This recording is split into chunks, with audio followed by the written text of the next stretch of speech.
Қайырлы күн, құрметті Сенат депутаттары және отырысқа қатысушылар. Жұмысымызды бастайық.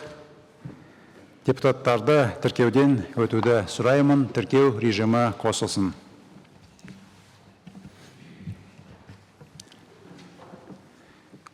Нәтижесін экранға шығарыңыздар. Қатысып отырғандар 45 депутат. Қажетті кворум бар. Сенат отырысын ашық деп жариялаймын. Құрметті сенаторлар, алдымен күн тәртібін бекітіп алайық. Күн тәртібінің жобасы сіздерде бар. Сұрақтарыңыз бар ма? Жоқ. Олай болса, күн тәртібін дауысқа қоямыз. Дауыс беру режимі қосылсын. Дауыс беріңіздер.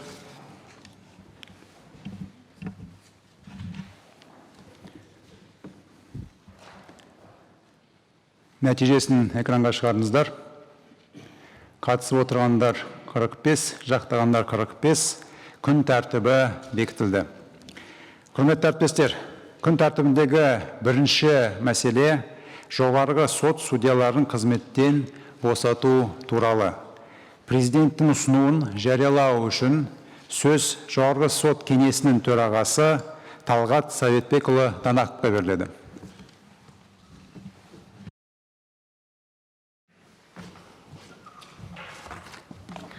Құрметті Мәулен Сағатханұлы, құрметті депутаттар, мемлекет басшысы сіздердің қарауыңызға Бауыржан Тұрсынұлы Жұмағұловты және Асқар Спартақұлы Смайыловты басқа лауазымға тағайындалуына байланысты жоғарғы сот судьясы қызметтерінен босату туралы ұсыным енгізді. Президенттің жарлығымен жуырда Смайылов Алматы қалалық сотының төрағасы қызметіне, Жұмағұлов Атырау облыстық сотының төрағасы қызметіне тағайындалды. Осыған орай, құрметті депутаттар, сіздерден Бауыржан Жұмағұловты, Асқар Смайыловты басқа лауазымға тағайындалуына байланысты жоғарғы сот судьясы қызметтерінен босату туралы мемлекет басшысының ұсынымын қолдауды сұраймыз. Назарларыңызға рахмет. Жақсы, рахмет. Әріптестер, Талғат Советбекұлына сұрақтарыңыз бар ма? Сұрақ жоқ. Рахмет, Талғат Советбекұлы, орныңызға отыруға болады. Құрметті депутаттар, Конституциялық заңнама, сот жүйесі және құқық қорғау органдары комитеті жоғарғы соттың судьяларын қызметтен босатуға ұсынылған кандидатураларды алдын ала талқылап, өз қорытындыларын әзірледі. Слово для информирования о соответствующих заключениях представляется председателю комитета по конституционному законодательству, судебной системе и правоохранительным органам Волкову Владимиру Васильевичу. Рахмет. Құрметті Мәулен Сағатханұлы, құрметті әріптестер, рассмотрев представление президента Республики Казахстан об освобождении от должностей судей Верховного суда Республики Казахстан, Комитет по конституционному законодательству, судебной системе и правоохранительным органам в соответствии под пунктом 1 статьи 55 Конституции Республики Казахстан, под пунктом 8 пункта 1, под пунктом 1 пункта 3 статьи 34 Конституционного закона Республики Казахстан о судебной системе и статусе судей Республики Казахстан рекомендует Сенату парламента Республики Казахстан освободить Жумагулова Бауыржана Турсуновича, Исмаилова Аскара Спартаковича от должностей судей Верховного суда в связи с назначением на другую должность. Прошу поддержать. Спасибо. Спасибо, Владимир Васильевич. Әріптестер, Владимир Васильевичке сұрақтарыңыз бар ма?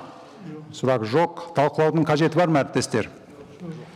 Жоқ. Онда жеке-жеке шешім қабылдайық.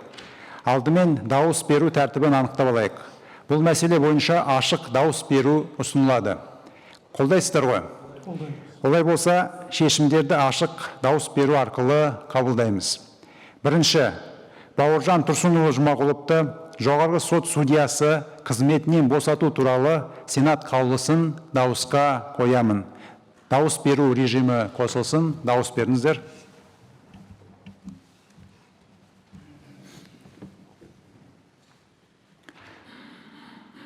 Нәтижесін экранға шығарыңыздар. Қатысып отырғандар 45, жақтағандар 45, Қаулы қабылданды. Келесі. Асқар Спартакұлы Смайыловты жоғарғы сот судьясы қызметінен босату туралы Сенат қаулысын дауысқа қоямын. Дауыс беру режимі қосылсын. Дауыс беріңіздер.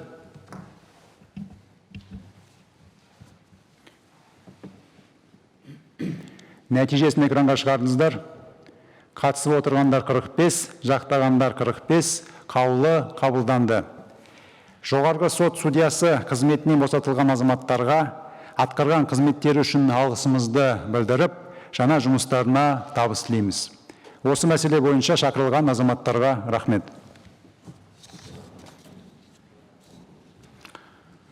Құрметті әріптестер, күн тәртібіндегі келесі мәселе Еуразиялық экономикалық одақтың кедендік аумағына әкелінген тауарларды қадағалап отыру тетігі туралы келісімді ратификациялау жөніндегі заң жобасы.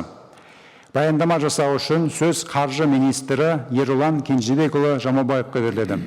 Ерұлан Кенжебекұлы, жаңа лауазымыңыз құтты болсын, жауапты қызметіңізге табыс тілейміз. Рахмет. Құрметті Мәулен Сағатханұлы, құрметті депутаттар, сіздердің қарауларыңызға Еуразиялық экономикалық одақтың кедендік аумағына әкелінген тауарларды қадағалап отыру тетігі туралы келісімді ратификациялау туралы заң жобасы енгізіліп отыр. Жоғарғы Еуразиялық экономикалық кеңестің 2019 жылғы 29 мамырында Нұр-Сұлтан қаласында өткен отырысында Еуразиялық экономикалық одаққа мүше мемлекеттердің басшылары келісімге қол қойды. Келісімнің негізгі мақсаттары: бұл тауарлар айналымына тиімді бақылауды қамтамасыз ету, заңсыз айналымды анықтау, салық төлеуден жалтару жағдайларын болдырмау, отандық тауар өндірушілерді қорғау, бюджетке түсетін салық және кеден төлемдерін ұлғайтуды қамтамасыз ету болып табылады. Келісімнің ережелері Еуразиялық экономикалық одақтың кедендік аумағына әкелінген тауарларды қадағалау тетігін құру мерзімдері мен тәртібін регламенттейді. Қадағалау импорттық тауарлар бойынша жүзеге асырылатын болады. Қадағалауға жататын тауарлардың тізбесін Еуразиялық экономикалық комиссияның кеңесі бекітеді. Әрбір өзінің ұлттық қадағалау жүйесін құру үшін мемлекеттер іс-әрекет жасайды. Сондай-ақ салық төлеушілердің өздерінің ілеспе құжаттарын осы жүйеде ресімдеуін бақылауды қамтамасыз етуі тиіс. Құжаттар осы жүйеде ресімделмесе, тауарларды Еуразиялық экономикалық одақ шеңберінде тасымалдауға тыйым салынатын болады. Келісімде Еуразиялық экономикалық одаққа мүше мемлекеттер арасында қадағалау жөніндегі ақпарат алмасу бойынша талаптар айқындалған. Мұндай алмасу Еуразиялық экономикалық одақтың интеграцияланған ақпараттық платформасы арқылы тұрақты түрдегі жүзеге асырылатын болады. Тауарлар айналымын қадағалау тетігін енгізу кезең-кезегімен жүзеге асырылады.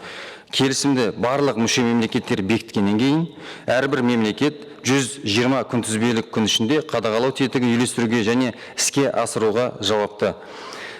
Және ол жауапты мемлекеттік орган анықталатын болады. Келісім күшіне енген күннен бастап 12 айдың ішінде пилоттық жоба іске қосылатын болады. Пилоттық жобаның нәтижелері бойынша қадағалау жүйенің тұрақты жұмысы істеуіне көшу туралы шешім қабылданатын болады.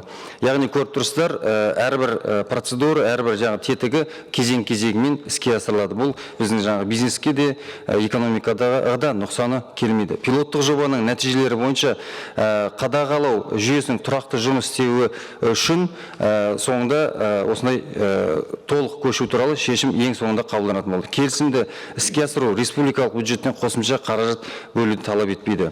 Құрметті Сенат депутаттары, сіздерден осы келісімді ратификациялау бойынша шешім қабылдауларыңызды сұраймын. Назарларыңызға рахмет. Рахмет. Әріптестер, Ерұлан Кенжебекұлына сұрақтарыңыз бар ма? Сөз депутат Құртаев Әлімжан Сейітжанұлына беріледі. Рахмет, Мәулен Сағатханұлы. Құрметті Ерлан Кенжебекұлы. Қаралып отырған келісімнің 12-ші бабына сәйкес, мүше мемлекеттердің мемлекеттік билік органдарының көрсетілген мәліметтерді құқыққа сайынсыз таратуынан қорғау жөнінде қажетті шаралар қабылдайды. Және мұндай мәліметтерге қол жеткізуге рұқсаты бар адамдардың аясында шектеуді, сондай-ақ олардың өз заңнамасына сәйкес қорғалуын қамтамасыз етеді делінген. Ұлттық қадағалап отыру жүйесіне енгізілген мәліметтер коммерциялық, салықтық, банктік және басқа құпия ақпаратты қамтуы мүмкін. Сондықтан осы келісімді іске асыру кезінде Еуразиялық экономикалық одақтың барлық елдерінде лауазымды тұлғалардың қадағалап отыру жүйесіне қол жеткізуін қатаң шектеу қажет. Осыған байланысты сұрақ: ұлттық қадағалау жүйесіндегі мәліметтерді қорғауды қамтамасыз ету үшін қандай шаралар қабылданатын болады? Әлімжан Сейтжанұлы, рахмет, сұрағыңыз өте орынды. Яғни бұл жерде негізгі толғандыратын бір 3-4 мәселе бар. Ең біріншісі, дұрыс айтып отырсыз, ақпарат жүйесінің дұрыс жұмыс істеуі және ақпарат жүйесіндегі қауіпсіздікті қамтамасыз ету. Одан кейін жаңа бизнестің жұмысынан шектеу қойылмау керек, біздің республикалық бюджетке түсімдер түсу керек және де ұлттық мүддеміз қорғалу керек. Кеше президент айтып өткендей. Ақпарат жүйесіне тоқталатын болсақ, бұл жерде біздің қаржы министрлігінде, мемлекеттік кірістер комитетінде ақпараттық жүйені қорғау толық іске асырылып жатыр. Біріншіден, сол ақпараттық жүйеге кіретін адамдардың нақты тізімі бар, ол бұйрықпен бекітілген. Кез келген адам ол жерге кіре алмайды. Және ол жүйеге кірген адамдардың жауапкершілігі заңмен белгіленген. Егер де қандай да бір заңды бұзатын болса, әрине ол тәртіпке шақырылады. Яғни бұл біздің әкімшілік құқықты заңда көрсетілген, құқық бұзушылық туралы кодексте көрсетілген.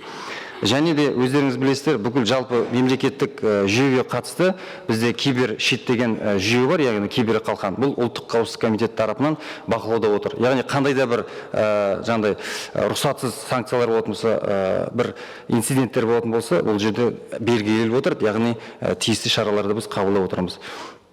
Сондықтан да бұл жердегі өздеріңіздің күмәндарыңыз болмау керек, яғни толығымен ақпараттық жүйе қауіпсіздікпен қамтамасыз етеді.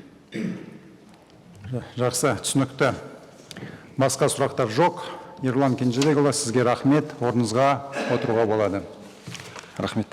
Құрметті әріптестер, қосымша баяндама жасау үшін сөз қаржы және бюджет комитетінің мүшесі Бақтыбай Ақбердіұлы Шелпековке беріледі. Рахмет.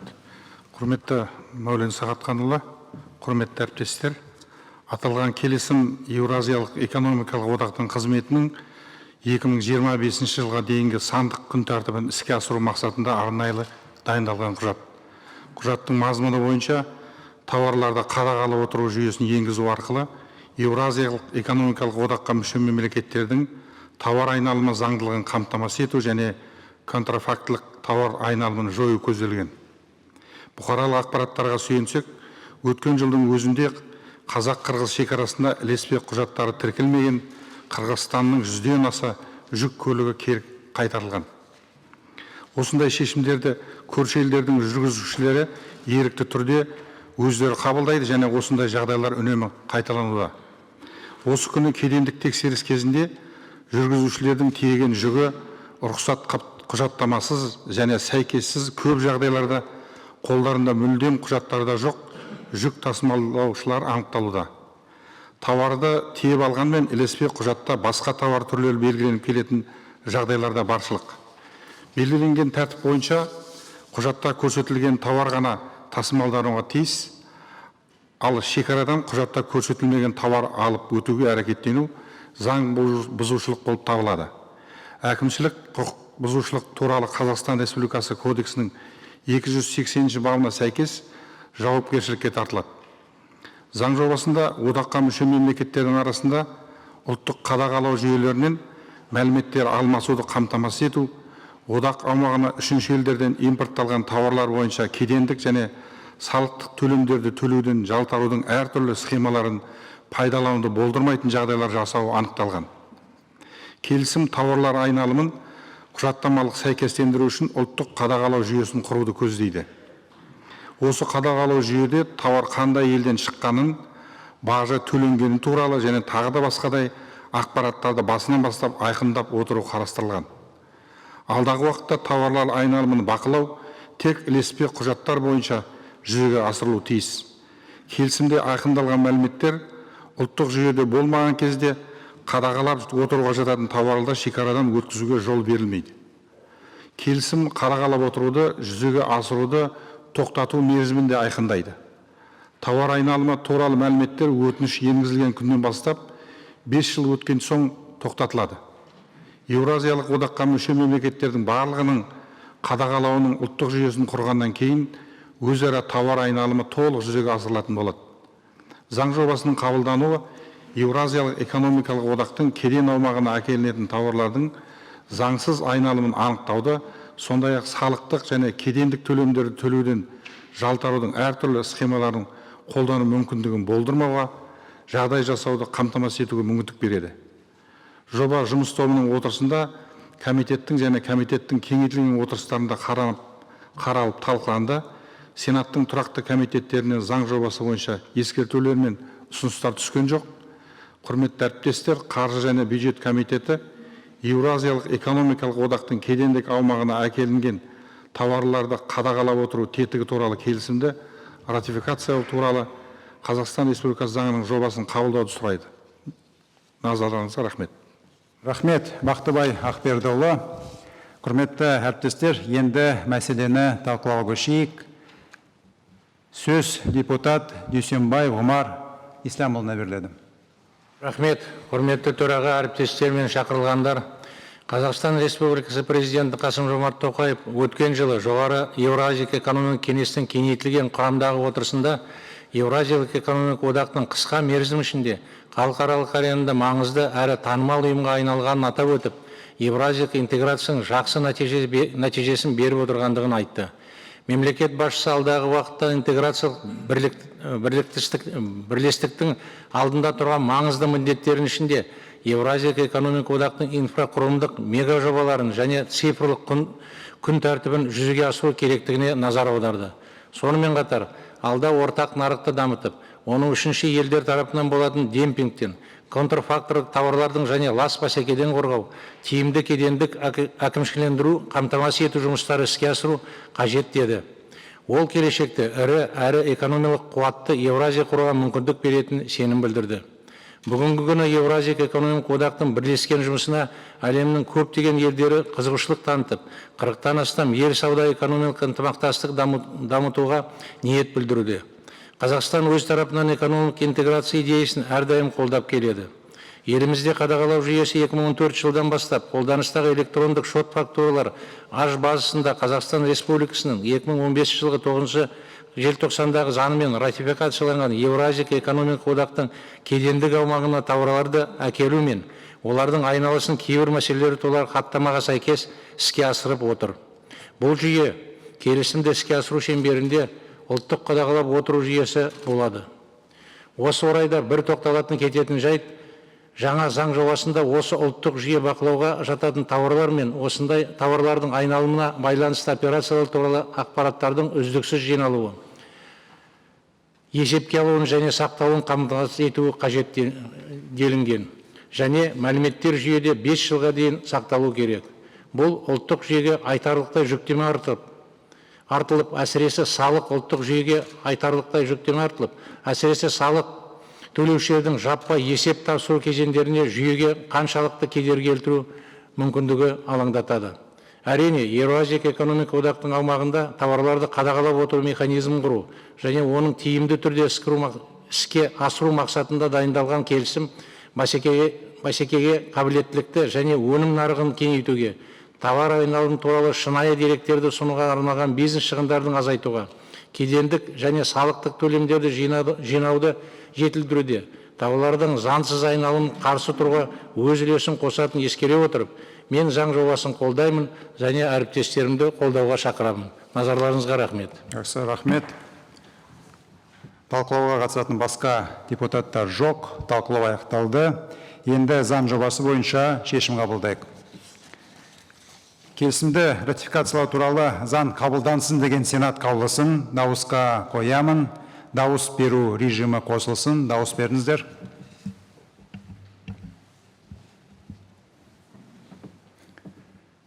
Нәтижесін экранға шығарыңыздар. Қатысып отырғандар 45, жақтағандар 45, заң қабылданды. Шақырылған азаматтарға рахмет. Құрметті әріптестер, күн тәртібіндегі қаралатын келесі екі заң жобасы сайлау заңнамасын және партиялық жүйені жетілдіруге арналған. Нақты айтқанда, Қазақстан Республикасындағы сайлау туралы, конституциялық заңына толықтырулар енгізу туралы және Қазақстан Республикасының саяси партиялар туралы заңына өзгеріс пен толықтырулар енгізу туралы заң жобалары. Оларды бірге қарау ұсынылады. Қарсылық жоқ па, әріптестер? Қарсылық жоқ. Баяндама жасау үшін сөз әділет министрінің міндетін атқарушы пан Наталья Виссарионовнаға беріледі.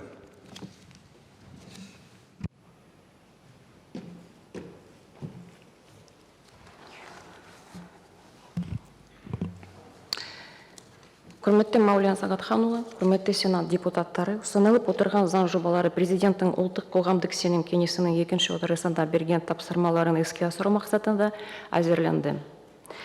Заң жобаларымен партиялық сайлау тізімдерінде әйелдер мен жастар үшін кемінде 30% мөлшеріндегі квотаны енгізу және саяси партияларды құру үшін қолданыстағы сандық тіркеу талабын 2 есе төмендету ұсынылады. Осы мақсатта біріншіден сайлау туралы конституциялық заңда саяси партиялар тіркеуге ұсынған партиялық тізімдерде әйелдер мен жастарға арналған міндетті квоталардың болуы туралы талап қойылады. Жалпы, бүгінгі таңда әлемдегі мемлекеттердің басым бөлігі әйелдер мен жастардың сайлау процесіне тең қолжетімділігіне кепілдік беру үшін қажетті шаралар қабылдауда. Сонымен қатар, мемлекет басшысы атап өткендей, біз жастардың парламентке және жергілікті өкілетті органдарына келуіне ықпал етуге тиіспіз. Сондықтан да біздің қоғам үшін әйелдер мен жастар жақсы әлеуметтік және саяси әлеуетке ие. Осыған орай, халықаралық тәжірибе аясында ұсынылып отырған жаңа нормалар әйелдер мен жастарды елдің қоғамдық саяси процестеріне белсенді тартуға мүмкіндік беретін болады. Екіншіден, енді саяси партияны тіркеу үшін оның құрамында 40 мың емес, 20 мың мүшесі болса жеткілікті болады. Осы бағыттағы түзетулер саяси партиялар туралы заңда көзделіп отыр. Бұл ұсыныс саяси партияларды құру тәртібін жеңілдетеді, сондай-ақ мемлекеттік шешімдерді әзірлеу және қабылдау процестеріне оң әсерін тигізеді. Құрметті депутаттар, ұсынылып отырған заң жобалары әр түрлі алаңдарда мақсатты топтармен қаралды. Атап айтқанда заң жобалары ұлттық қоғамдық сенім кеңесінің мүшелерімен, саяси партияларды өкілдерімен және жастармен кеңінен талқыланып, қолдау тапты. Әлеуметтік желілерде біраз пікірталастар орын алды. Сенат пен мәжілістің жұмыс топтарында және комитеттердің отырыстарында да жақсы талқылаулар болды. Жалпы осы заңнамалық бастамалар әйелдер мен жастарды қоғамның саяси өміріне белсене қатысуға, сондай-ақ көп партиялық жүйені одан әрі қалыптастыруға оң ықпалын тигізетін болады. Назарларыңызға рахмет, қолдауларыңызды сұраймын. Жақсы, рахмет Наталья Виссарионовна, мемлекеттік тілде жақсы баяндама жасадыңыз. Құрметті әріптестер, сұрақ беру рәсіміне көшеміз. Сұрақтарыңыз бар ма? Сөз депутат Нұржігітова Дана Өмірбайқызына беріледі. Рахмет, Мәулен Сағатханұлы. Қайырлы күн, қымбатты әріптестер.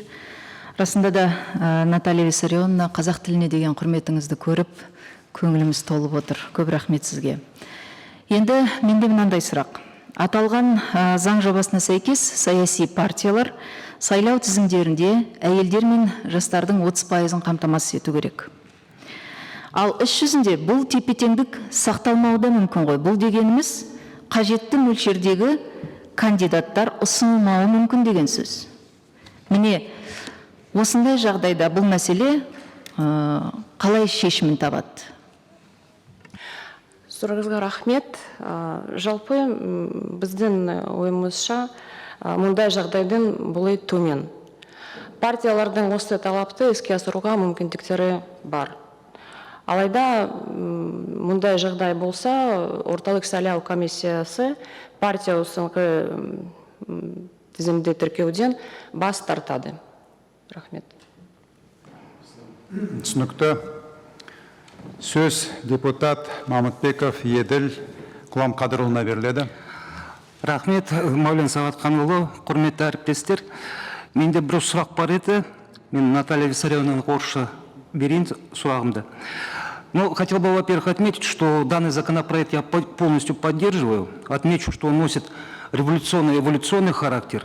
Вместе с тем у меня есть один вопрос. В действующей редакции статьи 10 Закона о политических партиях для государственной регистрации политической партии установлен численный критерий, по которому в составе партии должны быть структурные подразделения в областях, городах республиканского значения с численностью не менее 600 членов партии. Здесь я бы хотел отметить следующее. На мой взгляд, это условие не принимает во внимание разную численность населения в разных городах и областях. В этой связи вопрос.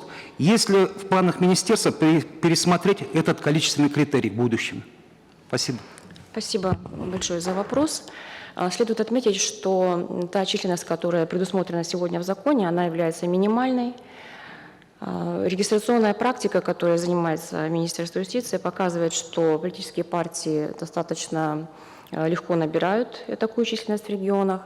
И тот баланс, о котором вы говорите, в регионах с большей численностью представлено большее количество членов партии, в меньшее, соответственно, меньшее количество членов партии.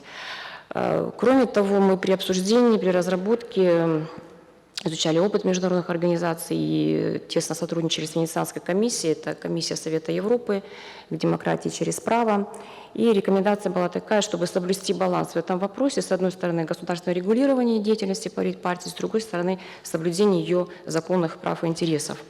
И вот установление именно минимального барьера, минимального требования для численности, оно является вот той точкой соприкосновения, когда сбалансированы интересы государства и партий. И кроме того, дальше этого количества партия вправе самостоятельно устанавливать и привлекать членов в зависимости от электоральных целей, задач перед ней стоящих.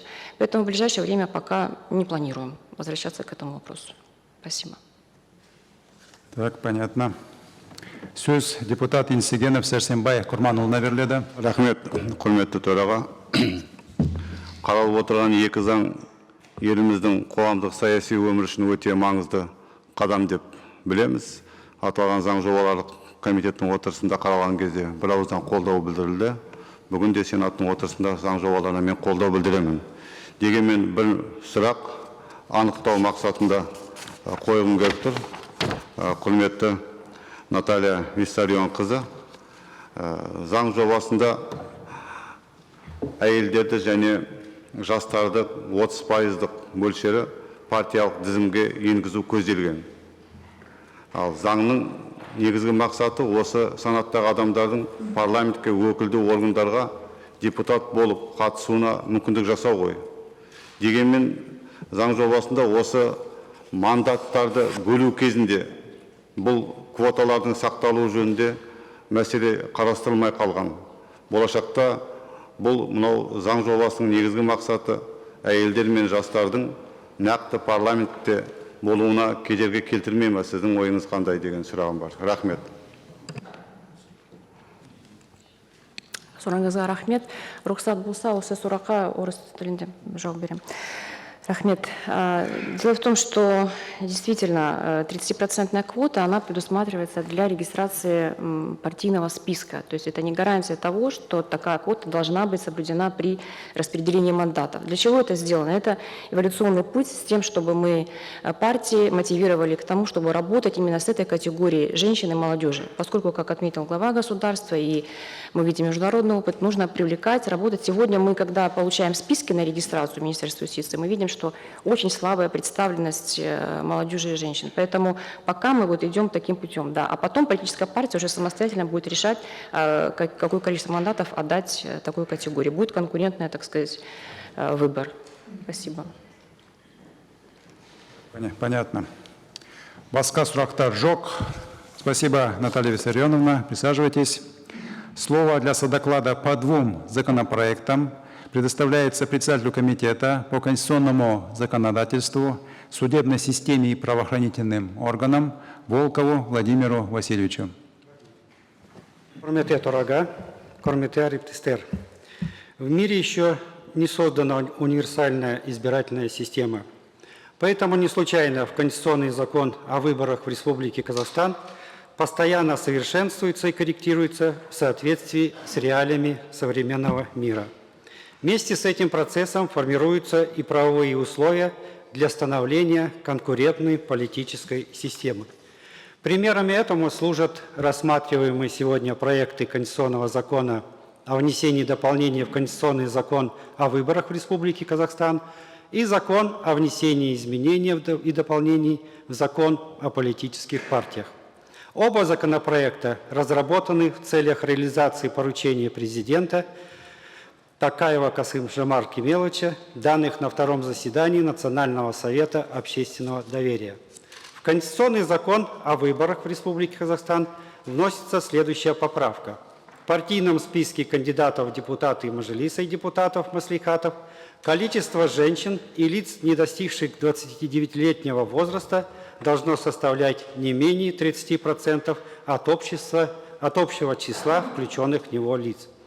Предлагаемая норма обяжет политические партии более активно работать с разными социальными группами и учитывать их интересы в своей деятельности.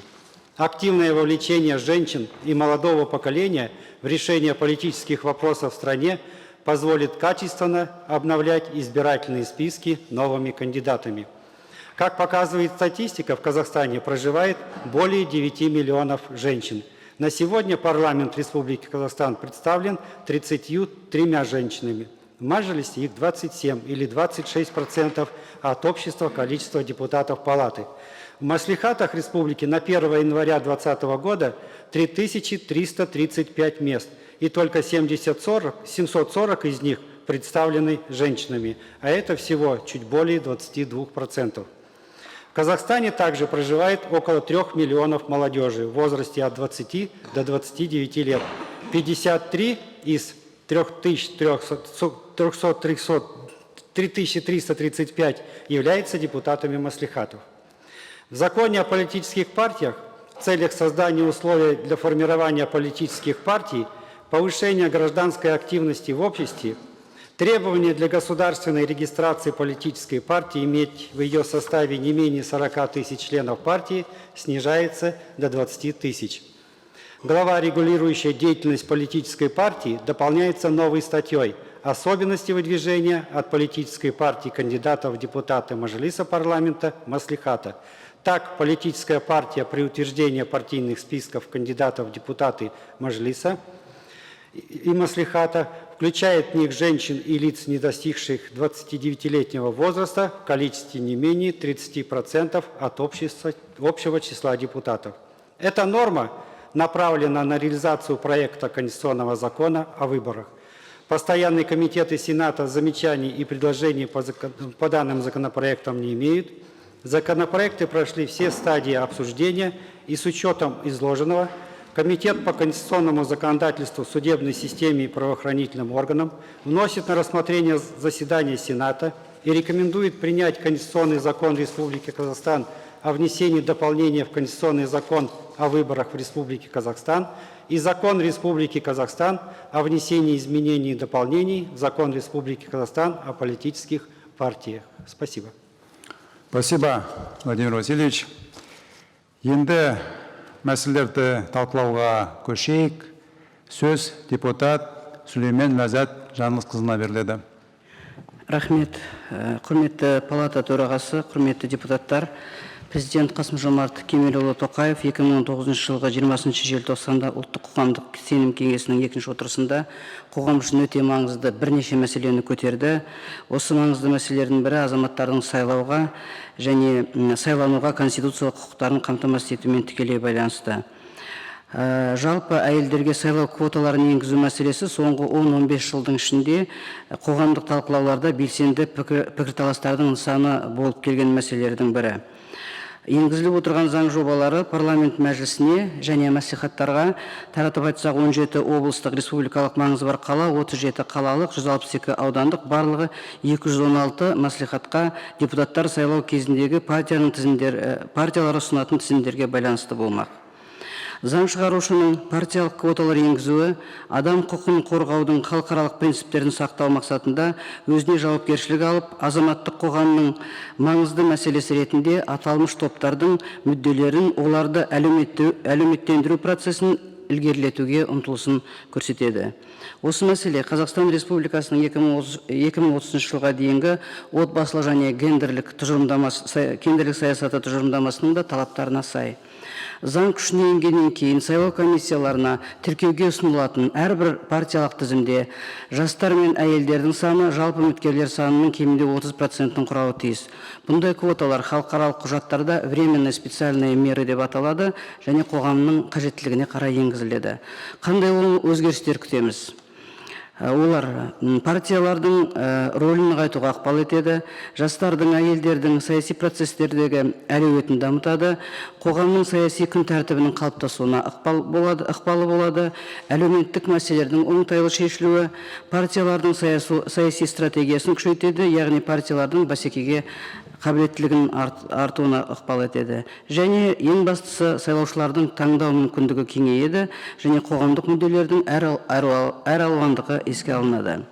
Заң жобасын қоғамдық талқылау барысында аталмыш әлеуметтік топтардың партиялық тізімдердің соңында қалуы, сайланған партиялардың мандаттарын бөлгенде тиісті мөлшерде әйелдер мен жастардың ала алмауы, сайланған кезде аралас квота болғандықтан әйелдердің үлесі қандай болады, жастардың үлесі қандай болады деген көптеген сұрақтар орын алды.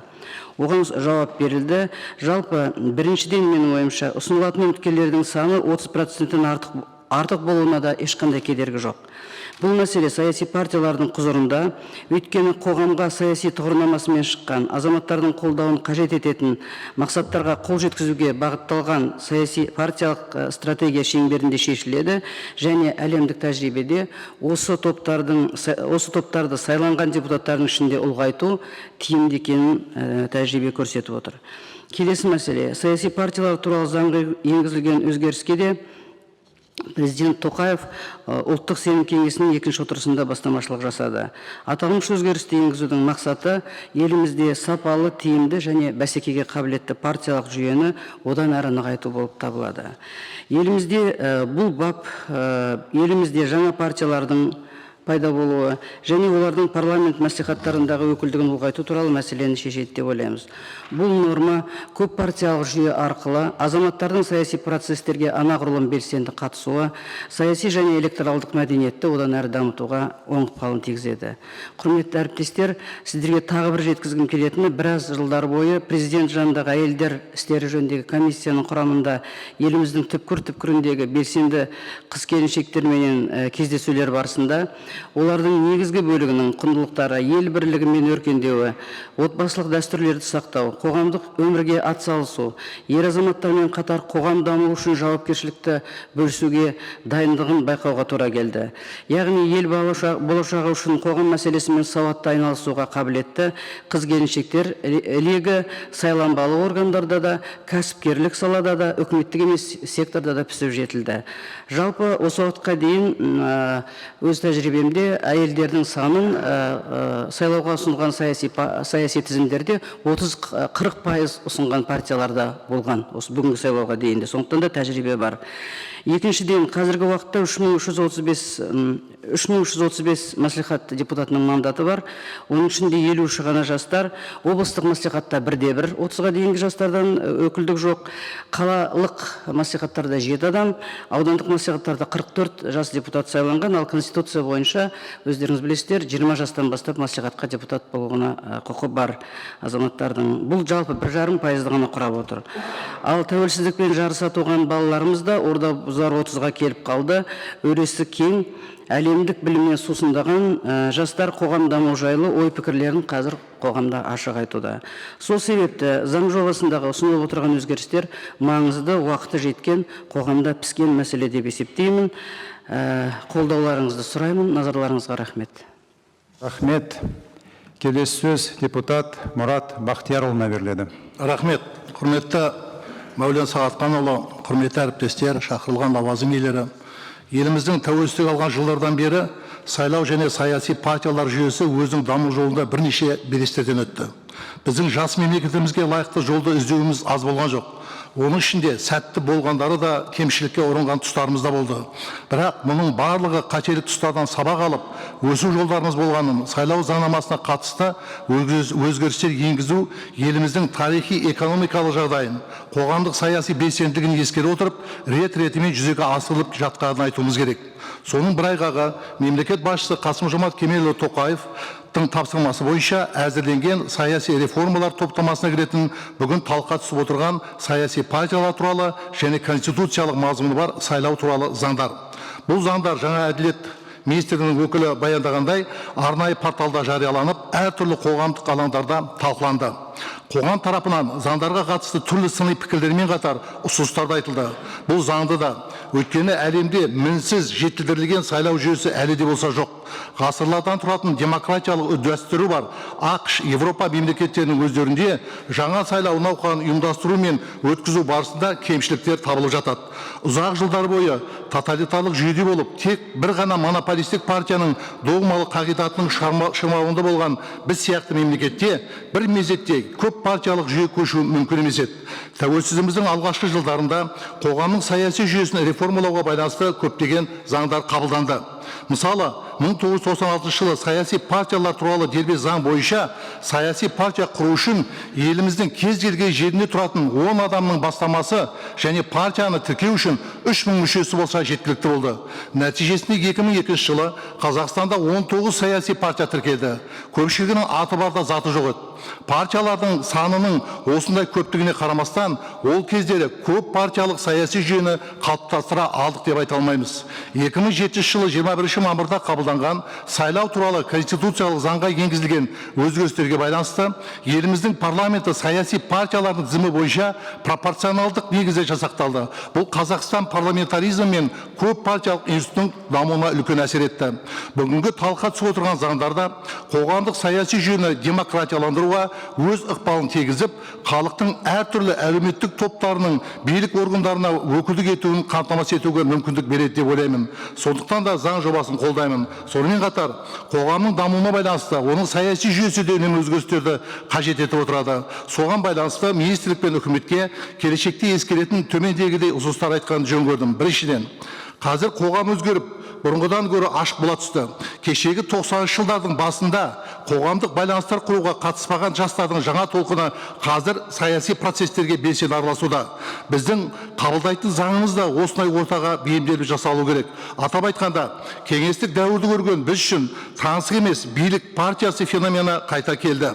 Жаңа билеуші партияның бұрынғы билеуші партияға тән болған үйреншікті сүрлеулерге түсіп кетпеуін, билікке келу жолындағы күрес аясы мен билік басындағы қызмет аясындағы әрекет стилінің айырмашылықтарын үкімет пен парламент пен жергілікті басқару органдарымен және қоғамдағы демократия мен алуан түрлі пікірлердің бірден бір кепілі болуға тиісті екендігін құқықтық негізде жүйелейтін заң жасауды қолға алу қажет деп санаймын. Өйткені саяси монополия билік үшін сан жағынан ұтысты болғанымен сапа моральдық жағынан ұтылыс. Саяси бәсекелестік жоқ жерде тоқырау дағдарыс орын алады. Саяси бәсекелестік елдің дамуы, болашағы туралы балама бағдарламалар тудырады. Жасырын асыртын тәсілдердің үлесі азаяды. Белсенді, білікті, жаңа тұлғалы азаматтарды анықтайды. Екіншіден, 2018 жылы 29 маусымда қабылданған сайлау туралы заңға байланысты, бұдан былай еліміздің барлық аудандық, қалалық және облыстық мәслихаттарының депутаттары да тек партиялық тізімдер мен пропорционалдық негізде сайланатын болады. Бұл үдеріс сырттай қарағанда жақсы болып көрінгенмен, біздің осы кезге дейін байқап жүрген кемшілік тұстары да бар. Мәселен, жеңіске жеткен партиялардың тізімі бойынша халық арасына танымалдығы төмен, белсенділігі, біліктілігі мен тәжірибесі әлсіз адамдар тізімге еніп кету мүмкіндіктері жоғары екендігі жасырын емес. Әсіресе түрлі деңгейдегі мәслихат депутаттары сайлауда әкімдерге тәуелді болып қалу ықтималдық қаупі бар екені байқалады. Сонымен бірге парламенттің негізгі жұмысы заң шығарушылық болғанымен де, ол өткір ой пікірлерімен елге ой салатын, халықтың мұң-мұқтажын үкіметке жеткізіп қана қоймай, оны шешудің жолын ұсынатын, өз өңірінде қоғамда үлкен ықпалы бар, өз салаларының тәжірибелі білікті мемлекетшілік тұлғалардан құралса, нұр үстіне нұр болған болар еді. Бұған байланысты президентіміз Қасым-Жомарт Тоқаев та өз жолдауында қоғамды толғандырып отырған негізгі мәселелер көшеде емес, парламентте талқыланып шешімін табу тиіс деген болатын. Үшінші, қандай деңгейдегі сайлаулар болсын, ол қоғамды дау дамай, қайшылық туғызу үшін емес, керісінше сол қайшылықтардың алдын алып, халықтың ынтымағы мен бірлігін нығайтуға, ұлтты ұйыстыруға, сол арқылы халықтың әлеуетін, тұрмысын жақсарту үшін өткізілу керек. Сайлау процесі адал және ашық өткізілсе, халықтың азаматтық болмысын нығайтуға және қоғамның мемлекеттік билік жүйесіне сенімін күшейтуге әсер етеді. Сондықтан да елдегі сайлау процесін адал және ашық өткізу ең маңызды мәселенің бірі екені сөзсіз. Осы арқылы біздің мемлекеттілігіміз бен тәуелсіздігіміздің мызғымауына айрықша мүдделілік танытатын, еліміздегі саяси орнықтылыққа айрықша ұйытқы бола алатын әлеуметтік күшті біз топтастыра аламыз. Рахмет. Рахмет. Талқылауға қатысатын басқа депутаттар жоқ. Талқылау аяқталды. Енді заң жобалары бойынша жеке-жеке шешім қабылдайық. Бірінші, Қазақстан Республикасындағы сайлау туралы конституциялық заңына толықтырулар енгізу туралы конституциялық заң қабылдансын деген Сенат қаулысын дауысқа қоямын. Дауыс беру режимі қосылсын. Дауыс беріңіздер.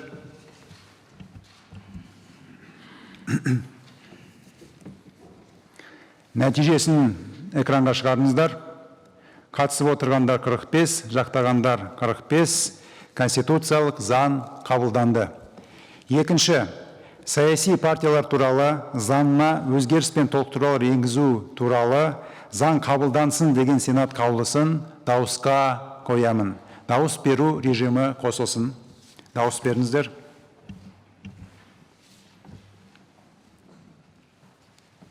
Нәтижесін экранға шығарыңыздар.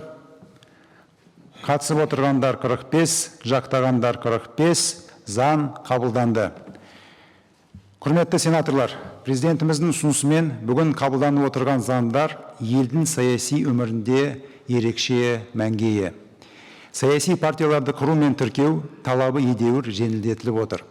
Партияларды тіркеудің талаптық шегі төмендетілді. Қабылданған заңдар көп партиялық жүйені одан әрі нығайтуға септігін тигізетіні сөзсіз. Сондай-ақ партиялардың сайлау тізімінде әйелдер мен жастар үшін 30% міндетті квота белгіленді. Бұл әйел адамдардың және жастарға еліміздің қоғамдық саяси өміріне белсене қатысу үшін қосымша мүмкіндік береді.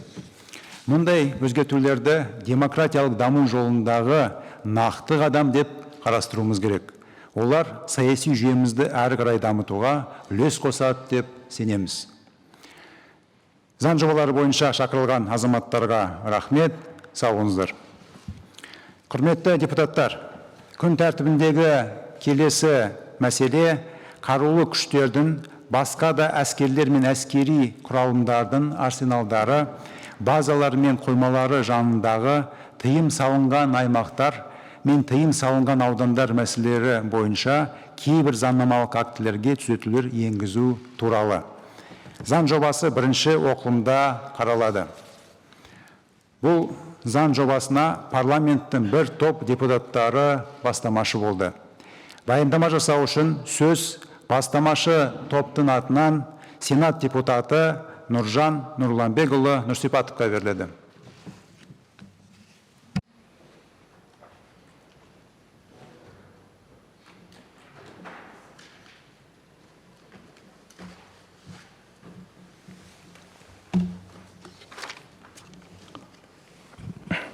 Құрметті Мәулен Сағатханұлы, құрметті әріптестер, сіздердің назарларыңызға ұсынылған заң жобасы қарулы күштердің, басқа да әскерлер мен әскери құралымдардың оқ-дәрі сақтау арсеналдары, базалары мен қоймаларының жұмыс істеу қауіпсіздігін қамтамасыз ету жөніндегі заңнаманы одан әрі жетілдіру мақсатында әзірленді. Біздің елімізде ғана емес, бүкіл әлемде орын алатын табиғи құбылыстар мен техногендік апаттардан азаматтарды қорғау мәселесіне ерекше назар аудару қажет екенін жақсы білесіздер. Қарастырылып отырған құжатты дайындауға бастамашы болған парламент депутаттары жұмыс барысында оқ-дәрілерді сақтау арсеналдары, базалары мен қоймалары жанындағы тыйым салынған аймақтарды, аудандарды белгілеу мәселелерінде бірталай кемшіліктер мен проблемалар орын алатынына көз жеткізді. Ол олқылықтар әсіресе Арыс қаласында болған белгілі оқиға барысында көрініс тапты.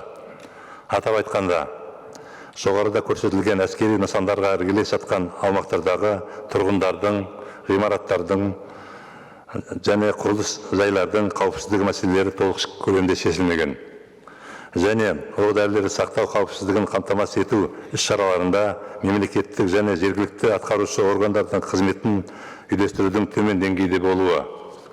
Сондай-ақ оқ-дәрілерді сақтау объектілеріне жақын орналасқан қауіпті аймақтарда ғимараттар мен құрылыс жайларды заңсыз салу фактілері бар. Бұл мәселелерді шешу үшін жер кодексіне, әкімшілік құқық бұзушылық туралы кодекске, Қазақстан Республикасының қорғаныс және қарулы күштер туралы, Қазақстан Республикасының сәулет, қала құрылысы және құрылыс қызмет туралы заңдарға түзету енгізу ұсынылады. Түзетулерді қабылдау, қару-жарақ, әскери техника және оқ-дәрілер арсеналдары, базалар мен қоймаларға тиесілі мемлекеттік органдармен тыйым салынған аймақ пен тыйым салынған аудан аумағының белгіленген шекараларын міндетті түрде жергілікті атқарушы органдармен келісім жасай отырып, орналасқан жердің белгілеу тетігін кешенді шешуге мүмкіндік береді. Құрметті әріптестер, заң жобасын қабылдау елімізге оң құқықтық және әлеуметтік экономикалық әсер етуі болжанады. Өйткені оқ-дәрілерді сақтау кезінде төтенше оқиға туындауы ықтимал болған жағдайда тұрғындарды азаматтық және басқа да инфрақұрылымның қорғалуын қамтамасыз етеді. Заң жобасын қабылдау мемлекеттік бюджеттен қосымша қаржы шығындарын талап етпейді. Құжатты қолдауларыңызды сұраймын. Назарларыңызға рахмет. Рахмет. Құрметті әріптестер, сұрақ қою рәсіміне көшеміз. Сөз депутат Мусин Дүйсенғазы Мағауияұлына беріледі. Рахмет, құрметті Мәулен Сағатханұлы, әріптестер және отырысқа шақырылғандар. Менің сұрағым Қазақстан Республикасының қорғаныс министрлігіне жолданады. Өздеріңізге мәлім мемлекет басшысы Қасым-Жомарт Кемелұлы Тоқаев Қазақстан халқына жолдауында елімізде және бүкіл әлемде жиі орын алатын техногендік апаттардан азаматтарды қорғау мәселелеріне ерекше көңіл бөлді. Бұл белгілі Арыс қаласындағы төтенше жағдайдан кейін оқ-дәрілерді сақтау инфрақұрылымының қауіпсіздігін қамтамасыз етудің, сонымен қатар қолданыстағы заңнамалық базаны жетілдірудің өзектілігін айқындады. Әскери мамандар мен кәсіби сарапшылардың пайымдауына сүйенсек, әскери қару жарамдылық мерзімі өткен сайын қауіпті, ал біздің қоймаларда кеңес заманынан қалған қару-жарақтардың сақталғаны белгілі. Апатты жағдай орын алған сәтте қорғаныс министрлігінің Арыстағы қоймаларында ондаған мың тонна оқ-дәрілердің және артериялық қару-жарақтың болғандығы мәлім. Осыған орай сұрақ: бүгінгі күнге оқ-дәрілерді сақтау базаларына жақын орналасқан тұрғындардың, ғимараттар мен құрылыс жайлардың қауіпсіздігі толығымен қамтамасыз етілді ме? Сонымен қатар, тыйым салынған аудандарға іргелес жатқан аумақтарда орналасқан азаматтық және өнеркәсіп инфрақұрылымдары бойынша қандай нақты іс-шаралар жүзеге асырылуда? Рахмет. Сөз қорғаныс министрінің орынбасары Құрманбаев Бақыт Жанұзақұлына беріледі. Сұрағыңызға рахмет. Тұрғындардың және азаматтық және өндірістік инфрақұрылымның қауіпсіздігін қамтамасыз ету үшін ірі калибрлі оқ-дәрі елді мекенде орналасқан сақтау объектісінен шығарылды. Ірі қоймаларда шекті сақтау мерзімі бар және қарулы күштерде қолданылмайтын оқ-дәріні өткізуге және кәдеге жаратуға беру арқылы оларды түсіру бойынша қажетті шара қабылданды. Одан басқа кезекті түгендеу жүргізіліп жатыр. Оның нәтижесі бойынша пайдаланылмайтын оқ-дәрі анықталады. Бүгінгі күні пайдаланылмайтын оқ-дәріні сақтау аумағынан әкету үшін оған уәкілетті орган ретінде индустрия және инфрақұрылымдық даму министрлігімен ұйымдастырылуда. Сонымен қорғаныс министрлігі оқ-дәріні қоймасына жақын жердегі тұрғындардың ғимарат пен құрылыстың қауіпсіздігін қамтамасыз ету үшін барлық шараны қабылдауда.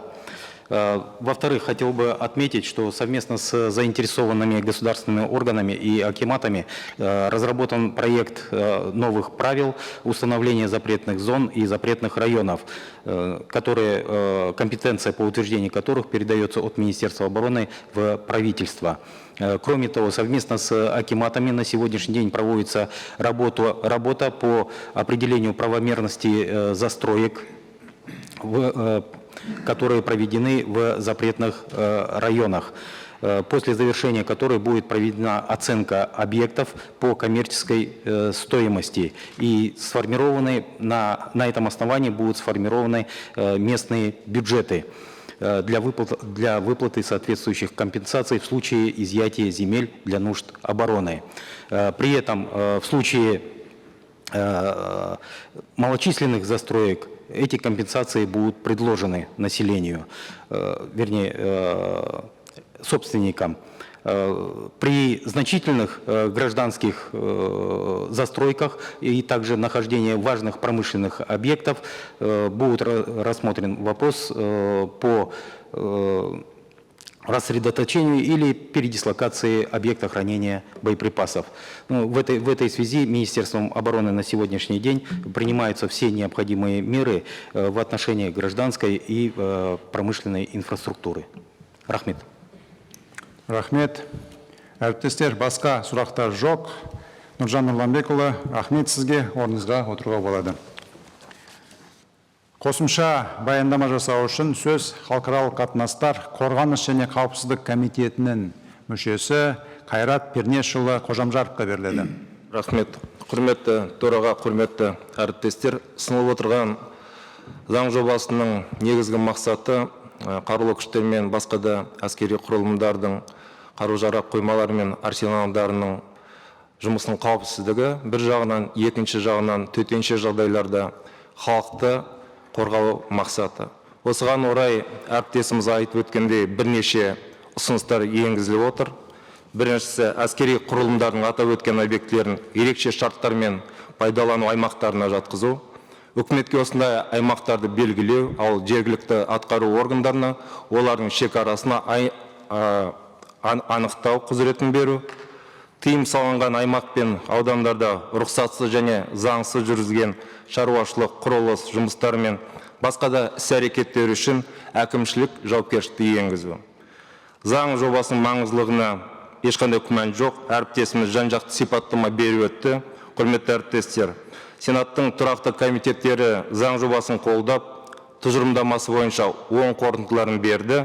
Осыған орай бас комитет заң жобасын бірінші оқылымда мақұлдауды ұсынады. Назарларыңызға рахмет. Рахмет, Қайрат Пернешұлы. Енді осы заң жобасын талқылауға көшеміз. Сөз депутат Мұқашев Төлеубек Төлеуұлына беріледі.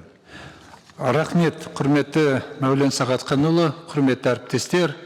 Қазақстан Республикасы парламентінің депутаттары бастамашылық жасаған заң жобасы бірінші кезекте қарулы күштер, басқа да әскерлер мен әскери құралымдар арсеналдарының базалары мен қоймаларының қауіпсіз жұмыс істеу үшін және оқ дәрілерді сақтау кезінде төтенше жағдайлар туындауы мүмкін болған жағдайда халықты, азаматтық және де басқа инфрақұрылымды қорғауда маңызы зор. Арыс қаласындағы қайғылы оқиға бірқатар мәселелердің басын ашып берді. Әрі осы саладағы заңнаманы жетілдіру қажеттілігін анықтады. Баяндамашы Қазақстан Республикасының заңнамасына оқ дәрілерді сақтау объектілері жанындағы тыйым салынған аймақтар мен тыйым салынған аудандар бөлігіне өзгерістер мен толықтырулар енгізу жолымен іске асыру жөніндегі негізгі жоспарланған шараларды айтып өтті. Әрине, бұл жерде мемлекеттік және жергілікті атқарушы органдарының ұйымдардың қызметін үйлестіруді және әкімшілік жауапкершілік шараларын күшейтуде айта кетуіміз керек. Осылайша аталған заң жобасын қабылдау төтенше жағдайларға жол бермеу бойынша мемлекет қабылдайтын шараларды одан ары күшейтеді. Құрметті депутаттар, осы заң жобасын қолдауларыңызды сұраймын. Рахмет, назарларыңызға. Рахмет. Талқылауға қатысатын басқа депутаттар жоқ. Талқылау аяқталды. Енді шешім қабылдайық. Заң жобасын бірінші оқылымда мақұлдау туралы Сенат қаулысын дауысқа қоямын. дауыс беру режимі қосылсын. Дауыс беріңіздер.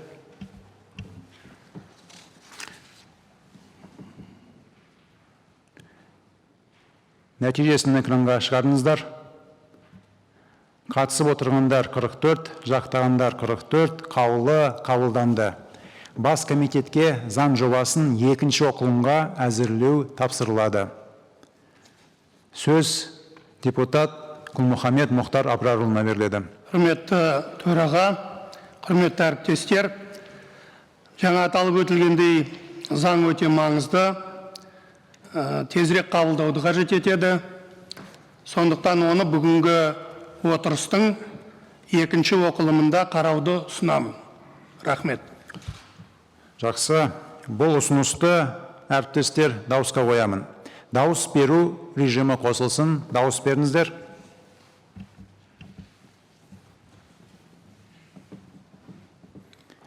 Нәтижесін экранға шығарыңыздар. Қатысып отырғандар 45, жақтағандар 45, шешім қабылданды. Заң жобасын бүгін екінші оқылымда қарайтын боламыз. Қазір күн тәртібіне қосымша енгізілген заң жобасы бойынша комитет отырысын өткізу үшін 10 минутқа үзіліс жариялаймын.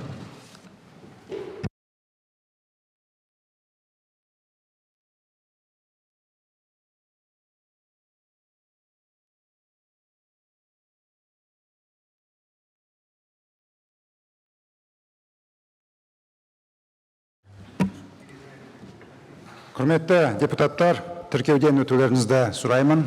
Тіркеу режимі қосылсын.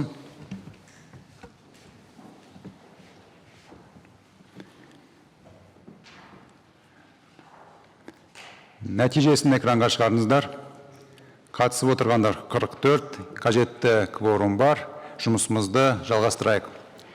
Құрметті сенаторлар, келесі мәселе күн тәртібіне қосымша енгізілген қарулы күштердің басқа да әскерлер мен әскери құралымдардың арсеналдары, базалар мен қоймалары жанындағы тыйым салынған аймақтар мен тыйым салынған аудандар мәселелері бойынша кейбір заңнамалық актілерге түзетулер енгізу туралы заң жобасын екінші оқылымда қарау туралы.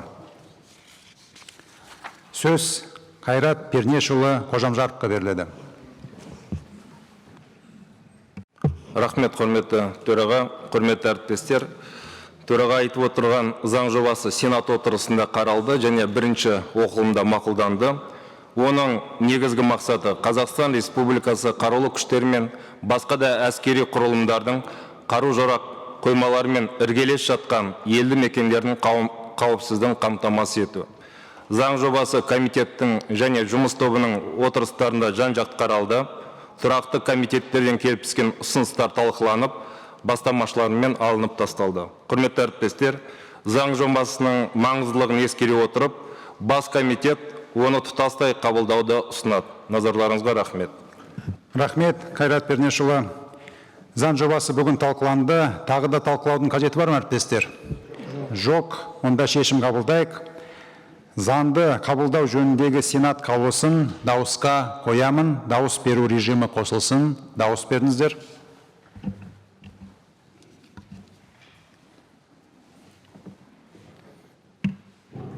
Нәтижесін экранға шығарыңыздар. Қатысып отырғандар 45, жақтағандар 45. Заң қабылданды. Құрметті әріптестер, қабылданған заң өте маңызды. Былтыр Арыс қаласында болған жарылыс бұл салада қордаланған проблемалардың бар екенін көрсетіп берді. Солардың бірі әскери оқ-дәрілер мен қару-жарақты сақтау мәселесі. Парламент депутаттары бастамашы болған заңда осы мәселелерді шешу жолдары қаралған. Енгізілген жаңа нормалар қару-жарақты және оқ-дәрілерді сақтау кезінде ең алдымен халықты және инфрақұрылымды қорғауға баса мән береді. Заңға бастамашы болған әріптестерімізге алғыс айтамыз. Осы заң еліміздің қауіпсіздігін қамтамасыз етуге қызмет етеді деп сенеміз. Шақырылған азаматтарға рахмет. Құрметті депутаттар, күн тәртібіндегі мәселелер толық қаралды. Енді депутаттық сауалдарға көшеміз. Депутаттық сауалдар бар ма? Сауалдар жоқ. Құрметті әріптестер, біз бүгін еліміздің қоғамдық саяси өмірін, қауіпсіздік мәселелерін реттейтін маңызды заңдарды қабылдадық. Баршаңызға рахмет. Осымен Сенаттың отырысын жабық деп жариялаймын. Сау болыңыздар.